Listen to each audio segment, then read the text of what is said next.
घने जंगल के बीचों बीच बसा था एक छोटा सा गांव जिसका नाम था छायानगर। इस गांव में रहने वाले लोग जंगल के इतने करीब थे कि उनका जीवन जंगल के साथ ही बीतता था।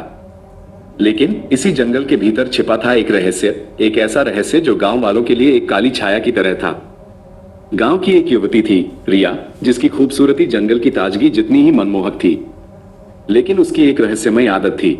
हर रात चांदनी रातों में वो जंगल की ओर खींची चली जाती थी। गांव वाले इस बात से डरते थे, लेकिन रिया की मां का मानना था कि उसकी बेटी की आत्मा जंगल से जुड़ी हुई है। एक रात रिया की मां ने उसे रोकने की बहुत कोशिश की, लेकिन रिया अडिग थी। वो जंगल की ओर बढ़ती गई और फिर अंधेरे में विलीन हो गई।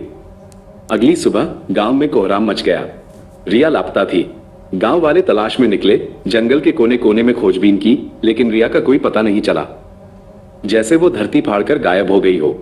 कुछ दिन बाद जंगल की गहराइयों से एक चीख सुनाई दी, एक ऐसी चीख जिसने गांव वालों की रूह तक कंपा दी। वो रिया की चीख थी, इसमें कोई शक नहीं था। गांव के सबसे बहादुर युवक राज ने हिम्मत जुटाकर जंगल में कदम रखा। जंगल की काली छाया में घिरते हुए राज ने देखा कि रिया एक विशाल पेड़ से बंधी हुई है। उसके सामने एक काली आकृति खड़ी थी, जिसकी आंखें दो जलती हुई अंगारों की तरह चमक रही थी। वो आकृति धीरे धीरे रिया की ओर बढ़ रही थी और रिया की चीखें बढ़ती जा रही थी। राज ने अपनी तलवार निकाली और आकृति पर वार किया। एक तेजस्वी चमक के साथ आकृति गायब हो गई, लेकिन उसी पल एक तेज हवा चली और राज बेहोश हो गया। जब होश आया तो वो जंगल से बाहर था और उसके हाथ में रिया का बेहोश शरीर था। गांव वाले दौड़े हुए आए और रिया को उसके घर ले गए। धीरे धीरे रिया होश में आई, लेकिन उसके चेहरे पर एक ऐसा डर था जिसे देखकर सभी की रूह कांप उठी। उस रात के बाद से रिया ने कभी जंगल की ओर नहीं देखा, लेकिन गांव वालों के मन में एक खौफ पैदा हो गया था।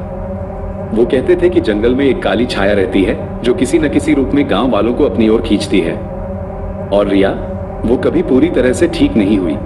उसकी आंखों में हमेशा एक खालीपन रहने लगा, जैसे वो अभी भी उस काली छाया के साए में जी रही हो। गांव के बुजुर्ग कहते थे कि जंगल की रानी का श्राप है ये, जो पीढ़ी दर पीढ़ी गांव वालों को सताएगा। और तब से छायानगर के लोगों के दिलों में हमेशा एक डर रहा, एक डर जो रात के साथ और गहरा हो जाता था, एक डर जो जंगल की काली छाया की तरह था। Subscribe Virgin Life for more entertainment and moral stories.